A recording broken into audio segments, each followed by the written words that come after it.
Hoy cantábamos en Pentecostés, algo que era prometido de parte de Dios y algo que la iglesia tuvo que hacer para mover la mano de Dios. ¿Usted qué espera como iglesia? Yo que estoy esperando como hijo de Dios, como siervo y como iglesia, ¿qué estamos esperando? Esta es una pregunta que le hago esta mañana. Si alguno lo quiere responder, lo responde alguno, ¿no? Si no, nos vamos a las 2 de la tarde. Y mi suegra creo que tiene algo pronto para almorzar el día hoy. ¿Es así, suegra? No hay nada, me parece. ¿Pero qué esperamos? ¿Esperamos bendiciones? No escucho nada. ¿Esperamos bendiciones? Para esta vida y para la eternidad. ¿Amén? Porque a veces nos enfocamos mucho en esta vida, en este momento, en este año, en este mes. Pero la Biblia nos habla de que los tiempos van a ser peores y peligrosos. Pero nuestra fe y nuestra expectativa, ¿cuál es?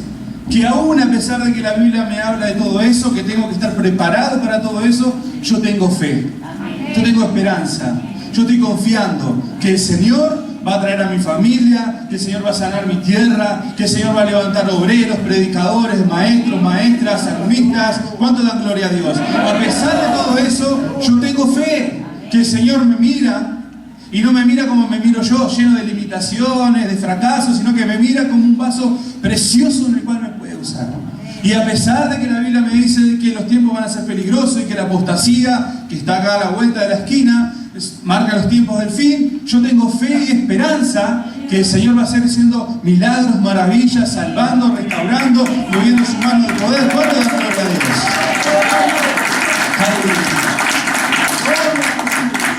Libro de Hechos, capítulo 1.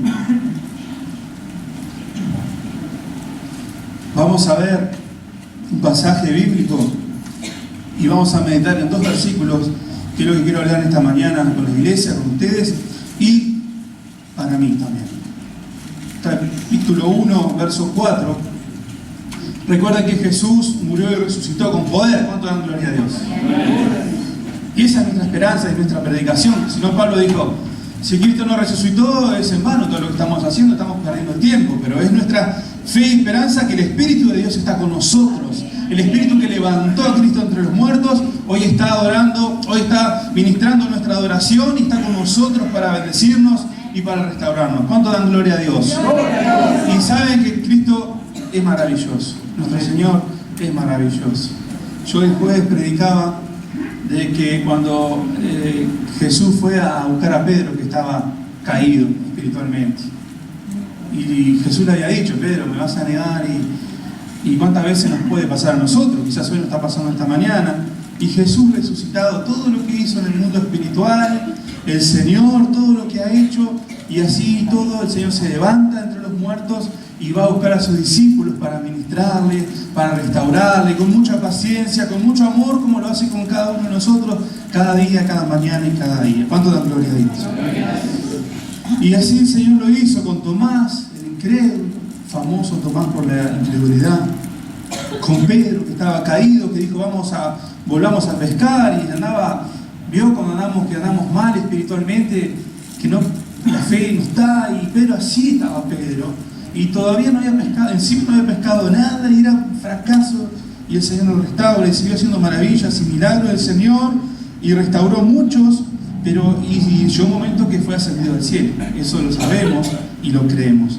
Y en esas últimas palabras, la Biblia nos habla de que estando juntos, es decir, los discípulos, los que seguían a Jesús, les mandó el Señor que no se fueran a Jerusalén,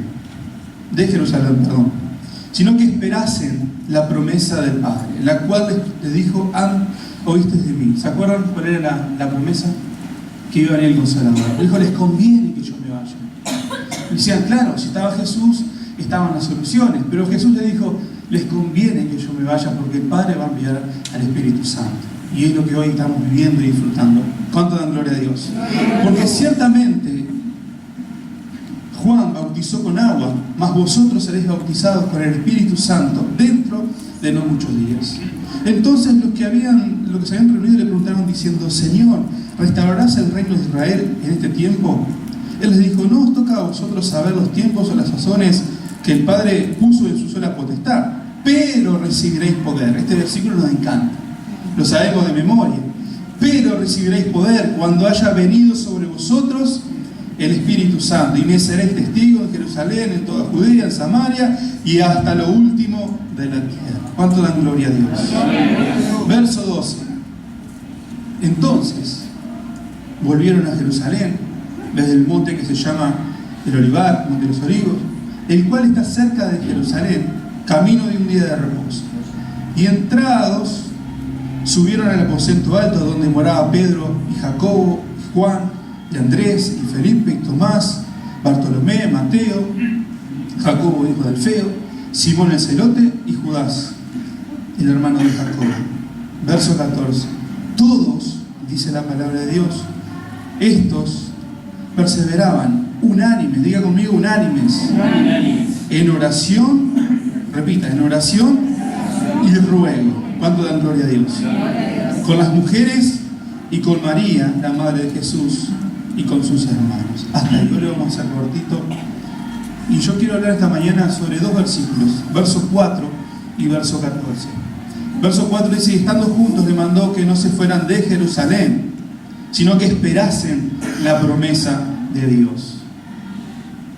Ahí hay una orden de obediencia de parte del Señor, que esperasen. Y yo quisiera hablar esta mañana de dos puntos. Voy a pedir a Jonathan que ponga: es la obediencia y es la unidad, que son pilares de la vida del creyente. Y si son pilares de la vida del creyente, son pilares de la iglesia. La obediencia más la unidad trae bendición de Dios. La obediencia más unidad hace mover la mano de Dios. La obediencia más la unidad puede el Señor enviar sus promesas, como mandó en el capítulo 2 de Hechos, el Pentecostés, el bautismo del Espíritu Santo, donde la iglesia comenzó, donde los hombres fueron llenos del Espíritu Santo y comenzaron a hablar, como se levantó Pedro, como se levantó Juan, y tantos hasta el día de hoy, que aún se siguen levantando, no por su fuerza ni por sus capacidades, sino por el poder que hay en la persona, que ese poder se llama Espíritu Santo de Dios. ¿Cuántos dicen amén? Amén. Y en el capítulo 2 de Hechos encontramos que ellos fueron obedientes, se mantuvieron en unidad, y Dios envió la promesa. Maravilloso el Señor, que cumple con sus palabras y con sus promesas. Pero para llegar, y esto es a nivel personal, pero también a nivel de iglesia, porque si a nivel personal yo cumplo con lo que el Señor me pide y lo hacemos a nivel personal, eso se va a ver reflejado en la iglesia. Lo vamos a ver reflejado en la iglesia. ¿Cuántos dicen amén? Amén. Pero si estamos divididos, también se va a ver reflejado en la iglesia.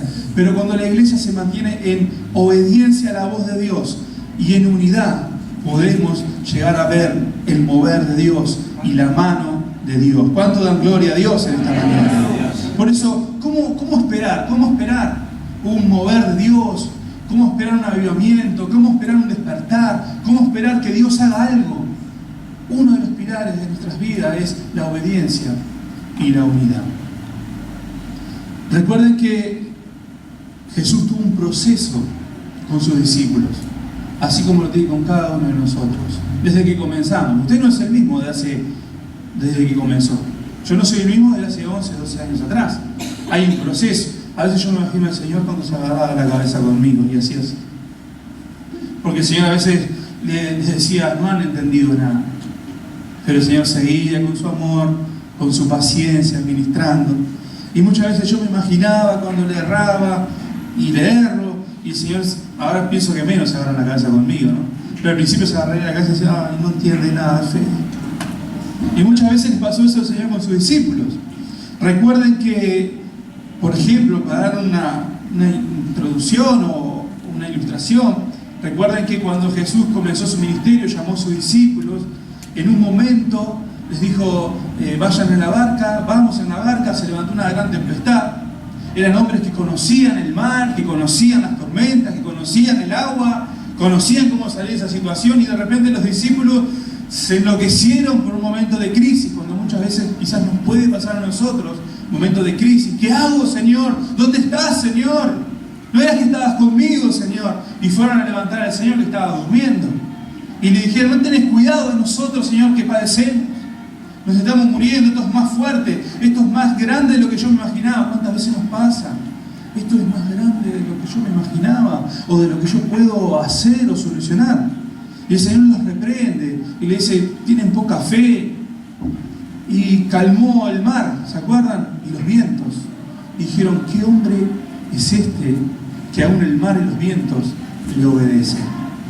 Pero después, en ese mismo Evangelio, unos capítulos más adelante, en el capítulo 14 de Mateo, eso fue en el capítulo 9, en el capítulo 14, el Señor le dice, vamos en la barca al otro lado. Y cuando iban en la barca se levanta otra tempestad, otro problema, otra aflicción, otro conflicto, pero esta vez Jesús no estaba con ellos. Y ellos estaban remando, como muchas veces remamos nosotros con nuestras fuerzas y buscando la solución y tenemos que salir de este problema y cómo hacemos. Y de repente se aparece algo ahí en el mar y era Jesús caminando sobre el mar. ¡Un fantasma!, dijeron, ¿se acuerdan? De tener al maestro, ahora era un fantasma. Y Jesús se para ahí, de lejos, llama a Pedro, ¿se acuerdan que Pedro caminó? Tremendo lo que hizo Pedro. Mire que no era una piscina, que pusieron unas tablas. Hay unos magos, por decirlo así, que han hecho tipo unos trucos y han puesto unas tablas medias transparentes. Y el mago, no, Jesús caminó sobre las aguas y Pedro, lo dice la palabra de Dios, experimentó eso también. Pero un momento que Pedro, dice la Biblia, que mirando el viento se ve. Vemos la hora del viento. Y mirando los problemas, esto nos habla de cuando miramos para otro lado y no enfocamos a Jesús. Se empezó a hundir, pero la mano de Jesús lo levanta. Amén. Esa es la mano de Jesús, que siempre te va a levantar. Cuando lo visualices a Él, dices, Señor, Él te va a levantar. ¿Cuánto dan gloria a Dios? Y esta mañana, si has venido como Pedro, medio ahí hundido, si miras a Jesús, Jesús te va a levantar una vez más en esta mañana. ¿Cuánto dan gloria a Dios? Pero cuando llega a la barca, dice que le adoraron. Y ahora no le dijeron, ¿qué hombre es este?, sino que dijeron, verdaderamente eres hijo de Dios. ¿Hay un proceso o no hay un proceso? De madurez, de fe. ¿Hay un proceso? Amén. No es lo mismo decir, ¿quién es este?, que decir, te adoramos, Señor, verdaderamente eres. Hay un proceso. Y ese proceso lo hace el Señor en los tiempos y hoy lo hace con cada uno de nosotros. Y ahora llegaba un momento donde Jesús ascendía al cielo y que le dijo que esperasen. Y ellos fueron obedientes. Esperaron la promesa, esperaron en la voluntad de Dios, esperaron a la voz de Jesús, esperaron. Quizás en otro momento unos se iban por un lado, otros se iban a pescar, pero ahora dice que esperaron. Y en el verso 14 la Biblia lo confirma, que estaban unánimes, estaban juntos los discípulos, aquellos que a veces entre ellos se sacaban ventaja, porque una vez, en un momento Juan y Jacobo, que eran hermanos, se apartaron un poquito y hablaron con Jesús. Señor, cuando vengas en tu reino, ¿qué te parece si yo voy a tu izquierda y tu derecha? Eso está mal. Y en otro momento uno hablaba de otro y tenían, como después vemos en Hechos también, conflictos. Pero ahora dice la Biblia que había otra actitud espiritual, otra fe espiritual, otra obediencia espiritual. Y ahora esperaron juntos, unánimes, perseveraron juntos, como Jesús les mandó. Y cuando la iglesia espera en unidad y en obediencia, podemos confiadamente esperar la mano de Dios que se mueva en medio de nosotros. ¿Cuánto dan gloria a Dios? En medio de la iglesia. Y cuando hablo de la iglesia, hablo de cada uno de nosotros, en nuestra familia, ministerios, trabajo, nuestra vida natural, lo que hacemos cada día. Si nos mantenemos en obediencia y en fe, podemos confiadamente esperar en la mano de Dios. ¿Cuánto dan gloria a Dios? Hace unos días hablaba y aconsejaba a unos jóvenes que están de novio, y yo les dije, y mis primeras palabras con ustedes fueron, hagan las cosas bien, como Dios manda, y de seguro la bendición de Dios va a estar con ustedes. Y si nosotros hacemos como Dios nos manda, de seguro la bendición de Dios estará con nosotros. ¿Cuánto dicen gloria a Dios? Aunque pasemos problemas, como lo vemos en Elías, como lo vemos en Daniel, pero siempre la mano de Dios estuvo con ellos. Siempre la mano de Dios va a estar con nosotros cuando nosotros no nos soltamos del centro de la voluntad de Dios. ¿Cuánto dan gloria a Dios? ¿Sabe? Y hablando de procesos, bueno, recién hablamos de la barca, que hubo un proceso ahí en esos creyentes. Elías, anoche hablaba con un muchacho, un joven que no conocía mucho de Elías, y me dice, pastor, me gustaría que me contara un poco más de Elías, porque en la iglesia siempre se nombra a Elías, Y sí, Elías es un referente para nosotros, pero realmente no conozco mucho de Elías. Y le conté un poquito la historia de Elías. Y Elías es un referente para nosotros. Pero Dios tuvo un proceso con Elías, ¿se acuerdan? Un día abrió los cielos del Señor y otro día Elías deseaba la muerte. Y Dios tuvo que restaurar y levantar. Vemos un proceso. San Pablo, un referente de nuestra fe, él dice allá por Filipenses, en todo y por todo estoy aprendido. Y habla de que sé vivir humildemente, con abundancia. Por eso después dice, todo lo puedo en Cristo que me fortalece. No es un versículo, sino Pablo tiene un contexto y nos habla de todo lo que ha pasado, todo lo que ha vivido en el Señor. Y él dice, en todo y por todo estoy aprendido, sea contentarme cual sea mi situación, mi momento. Y después dice, todo lo puedo en Cristo que me fortalece. Pero es decir, en ese proceso de la vida, en ese seminario de Dios con cada uno de nosotros, Pablo dice, por todo y en todo estoy enseñado y aprendido. Es decir, Dios es un Dios que tiene procesos con cada uno de nosotros, con cada ministerio, con cada iglesia, y en ese proceso tenemos que practicar y desarrollar la obediencia a Dios. ¿Que es fácil? No es fácil. ¿Que se puede? Se puede. ¿Cuánto dan gloria a Dios? Los niños a veces son buenísimos, pero a veces son desobedientes. Ya lo vemos desde chiquito. Y los grandes a veces también somos desobedientes. Y a mí me parece así, y a mí me gustaría así, pero hay que hacer como Dios manda. Y en la obediencia, repito, está la bendición de Dios. Porque el que es obediente a Dios, tiene fe en Dios. Porque la obediencia y la fe va de la mano.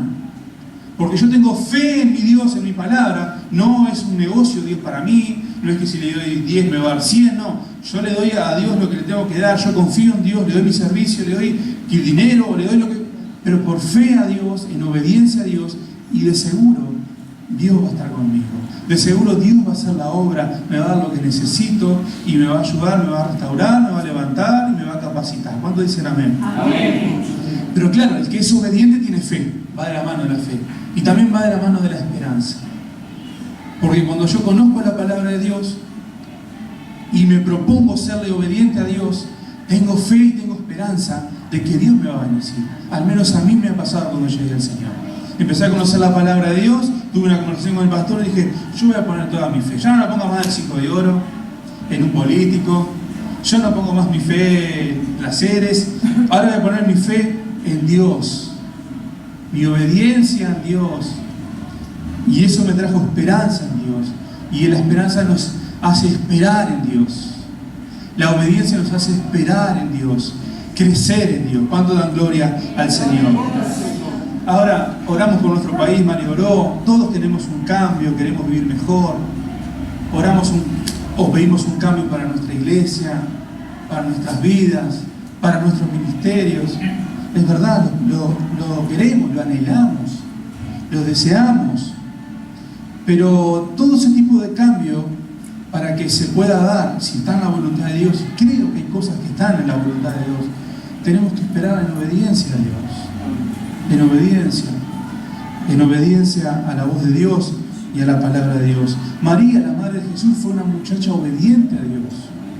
Ella era virgen, se le presentó el ángel, le habla un montón de cosas, lo que le iba a pasar. Y ella que le dijo, no tengo miedo, no, le dijo, aquí está tu sierva para servirte. Una muchachita obediente a la voz de Dios. Jesús tuvo que aprender la obediencia, y la obediencia hasta la muerte en cruz. Es decir, el mismo Jesús tuvo que ser obediente al Padre. Él todo lo que hacía, todo lo que hizo, siempre le daba gloria y honra al Padre. Nada lo hacía por Él, sino por Él. Siempre nombraba al Padre, pero tuvo que aprender la obediencia hasta la muerte en cruz al Padre. Porque Él le dijo, si fuera por mí, Señor, salgo de esta situación. Quítame esta situación, pero si tengo que pasar por esto, que sea en obediencia a ti. Y esa obediencia a la muerte, que suena como tremendo, esa obediencia trajo la gran victoria para la humanidad. ¿Cuánto dan gloria a Dios? ¿Cuántos levantan el nombre de Jesús con un fuerte aplauso? Aleluya, te adoramos, Señor. La gente lloraba, Jesús, algunos me miraban de lejos, pero esa obediencia a la muerte trajo salvación para nuestras almas. Esa sangre preciosa derramada limpió todos nuestros pecados. Pero como un referente que también tenemos los creyentes sobre la obediencia es Abraham. Hay otros más, pero vamos a hablar de Abraham un minuto. Abraham sí que se destaca también entre los héroes de nuestra fe por la obediencia a la voz de Dios, por la fidelidad a la voz de Dios. ¿Tuvo sus flaquezas? Sí. ¿Tuvo sus conflictos? Sí. Pero fue obediente a la voz de Dios. Él le creyó. Por eso hasta el día de hoy Abraham es el padre de la fe. Y es un ejemplo a seguir la vida, el ministerio de Abraham, para tomarnos como ese referente, decir, ¿qué fe tenía Abraham? Porque era obediente a Dios y esperaba en Dios. Cuando Dios le pide a su único hijo, el hijo de la promesa, que lo sacrifique, ¿quién lo haría? Yo no sé quién lo haría esta mañana, todos los que tenemos hijos. Él fue obediente y lo iba a hacer. Su único hijo, el hijo de la promesa. Pero dice la Biblia que él aún creía que de entre los muertos Dios podía levantar a su único hijo. Y fue a hacerlo. Esto es tremendo, porque a veces lo leemos como, ¡oh, qué tremendo! Pero hay que meterse en la historia. Sacrificar a su único hijo. Así fueran 10 hijos, ya con sacrificar a un hijo. Figura de nuestro Dios, cuánto da gloria a Dios. Que entregó a su único hijo por los amigos y por los enemigos. Amén. Y cuando estaba a punto de hacerlo, el ángel le habla. Y esa obediencia a Dios trajo una gran victoria en el mundo espiritual y hasta el día de hoy. Porque ahí sabemos que viene toda la descendencia hasta Jesús y hasta estos días.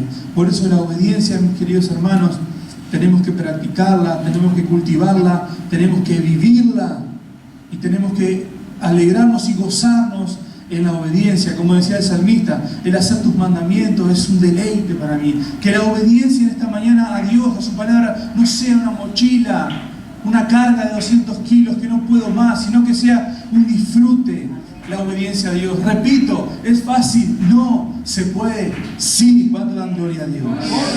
Por eso, ¿cómo está tu obediencia en esta mañana? En todas las áreas.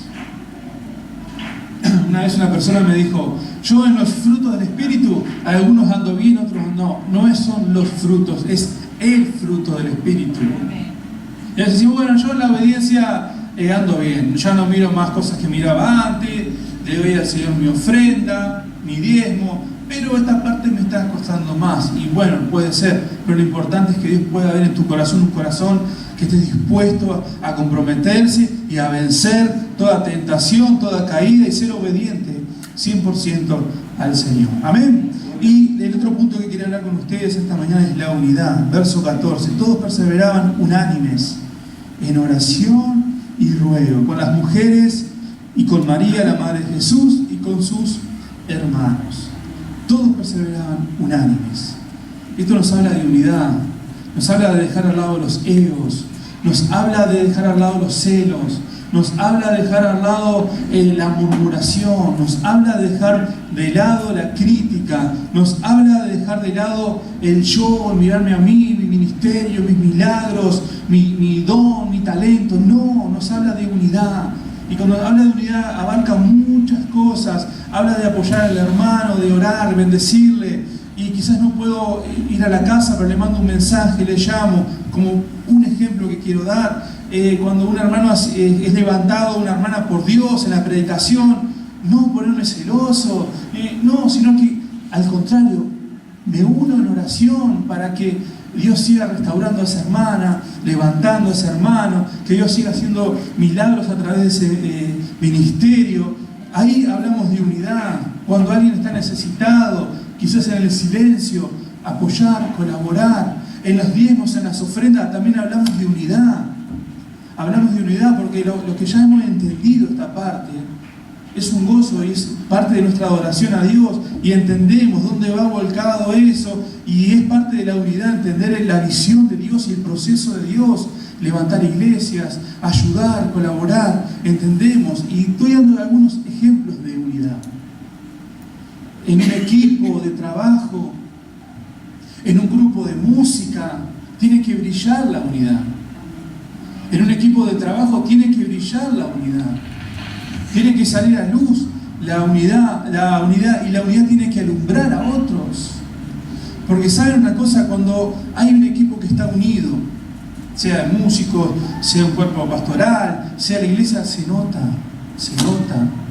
Cuando está dividido, se nota. Y la unidad es versus la división, o es lo contrario a la división. Y se nota cuando hay unidad y se nota cuando hay división. Se nota cuando tenés el fuego del Señor, se nota cuando estás congelado espiritualmente.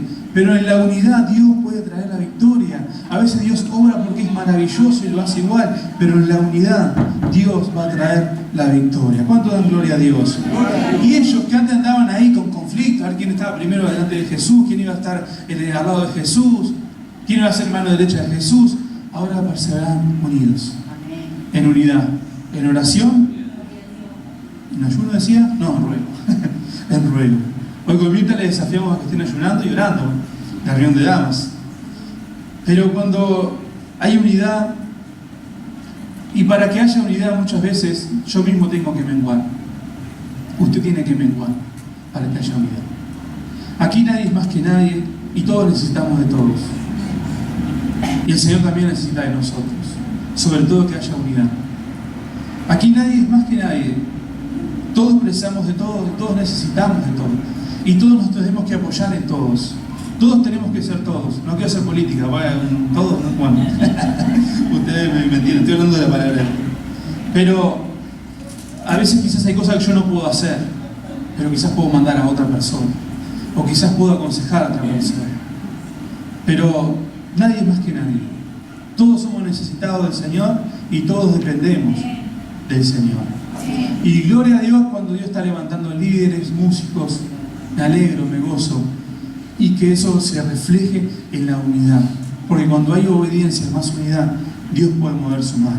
¿Cuántos quieren que Dios mueva su mano?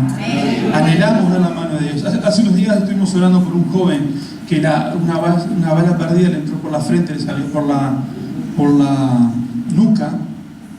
Tenía muerte cerebral, ya los médicos estaban descartando todo, pero resulta que había una esperanza, un poquito de esperanza, y la iglesia se puso a orar.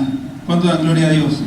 Los jóvenes nos pusimos a orar y ese muchacho ya está en la casa.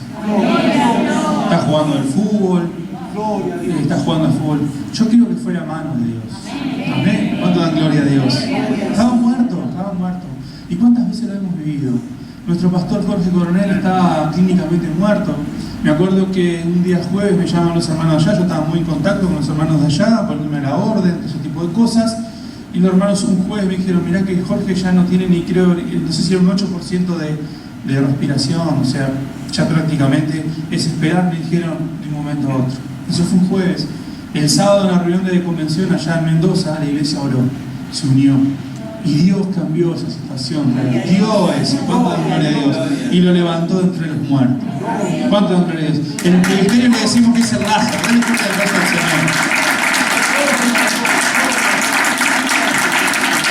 En el ministerio a veces los probamos le decimos que es Lázaro, porque estaba y Dios lo resucitó. Amén. Pero cuando vemos la unidad, vemos que Dios se mueve en la unidad. Dios es un Dios que trabaja en unidad. Así como el diablo y su ejército trabajan en unidad y trabajan bien ordenadamente, el ejército de Dios tiene que trabajar en unidad y en obediencia a la voz de Dios. ¿Cuánto dan gloria a Dios? Me acuerdo aquel pasaje allá por Hechos, capítulo 14, Pablo y Bernabé estaban predicando en una ciudad Listra. Dice la palabra de Dios que había un hombre imposibilitado de sus pies. Fue Pablo y Bernabé, lo levantaron, como aquel cojo de nacimiento, lo levantaron. Hubo una revolución en esa ciudad y había una división. Algunos gritaban por otros profetas, por unos políticos, y algunos gritaban y clamaban por Pablo y por Bernabé. Una división. Hoy oramos por el país y sabemos que en el país hay una división. Solamente esa división puede traer paz, la mano del Señor sobre Uruguay. ¿Amén? Y así es difícil y es complicado cuando hay división. Va a ser complicado cuando hay división. Y este momento de Pablo y Bernabé estaba complicado porque se levantaban voces. Y llegó un momento que los principales de aquel momento, los religiosos y políticos, dieron para adelante y a Pedro dice que le apedrearon y lo sacaron para afuera de la ciudad como muerto. ¿Por qué? Por predicar el Evangelio. ¿Por qué? Por levantar a un hombre que estaba imposibilitado. Lo tiraron para afuera de la ciudad a un predicador del Evangelio que Dios lo usó para levantar un hombre. Lo apedrearon. Dice la palabra de Dios, como muerto. Lo tiraron de esa ciudad. Eso está en Hechos capítulo 14. Pero dice que los discípulos, los que estaban con Pablo, le rodearon. Y Pablo se levantó y pudo seguir haciendo la obra que Dios le había mandado. Ahora la Biblia dice, le rodearon. Cuando le rodearon, yo no me imagino a todos llorando y lamentando. Pablo, Pablo. Yo me imagino a algunos lamentándose, pero otros orando a Dios, pidiendo la restauración de Pablo, que Dios lo levante de ese lecho, que Dios lo levante de esa situación, en unidad. Cuando hay unidad, Dios hace milagros. Cuando hay unidad, Dios se mueve con poder, puede cambiar toda situación, circunstancia. Esa es la mano de Dios cuando hay unidad en el cuerpo de Dios, unidad en la iglesia, unidad en la familia, unidad en los siervos, no divisiones. ¿Quién tiene más me gusta? Ahora están las redes sociales. Hay quien tiene más me gusta, hay quien lleva más comentarios. Eso trae divisiones y complejos. Pero cuando hay unidad, Dios mueve su mano de poder. Y en la unidad yo creo que Dios levantó en su voluntad a Pablo, que estaba como muerto. ¿Cuánto dan gloria a Dios?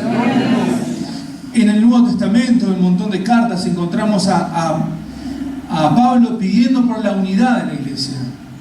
Pidiéndole a la iglesia en las cartas, diciéndole a la iglesia, ustedes tienen que estar unidos, ustedes tienen que ser unidos, son hijos de Dios, no son nietos ni sobrinos, son hijos de Dios, con un propósito, con una visión. Cuesta, sí, pero se puede. Jesús mismo oró por la unidad de la iglesia y clamó a Dios por nosotros y por la unidad de la iglesia.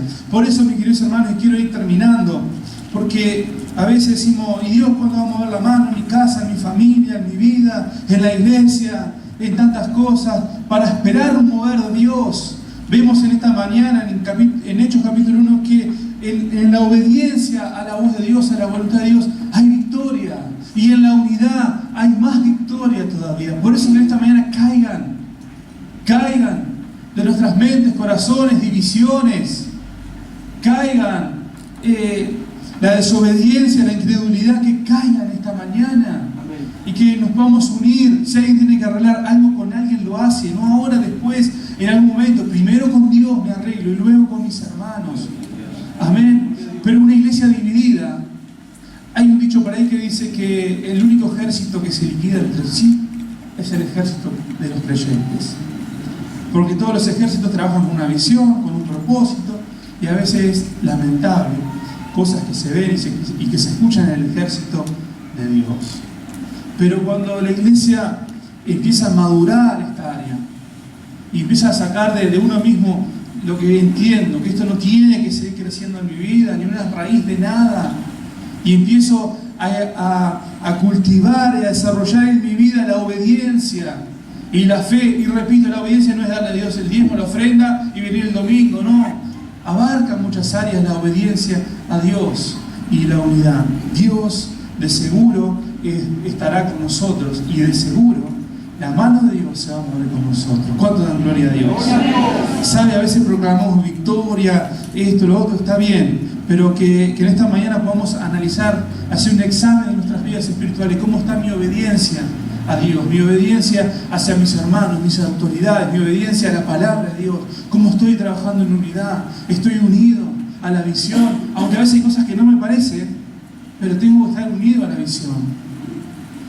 ¿Cómo está mi vida espiritual? ¿Sabe? Gracias a Dios que hoy somos la iglesia de esta generación, de este tiempo. Yo a usted no lo conocía. Nunca me imaginé ser su hermano. No lo conocí. Nunca me imaginé que Fede iba a ser un alumno rebelde nacional. Iba a ser un joven. Nunca me imaginé, pero Dios nos llamó para ser pueblo de Dios. Amén. Y tenemos que valorar la iglesia que tenemos, los obreros que hay.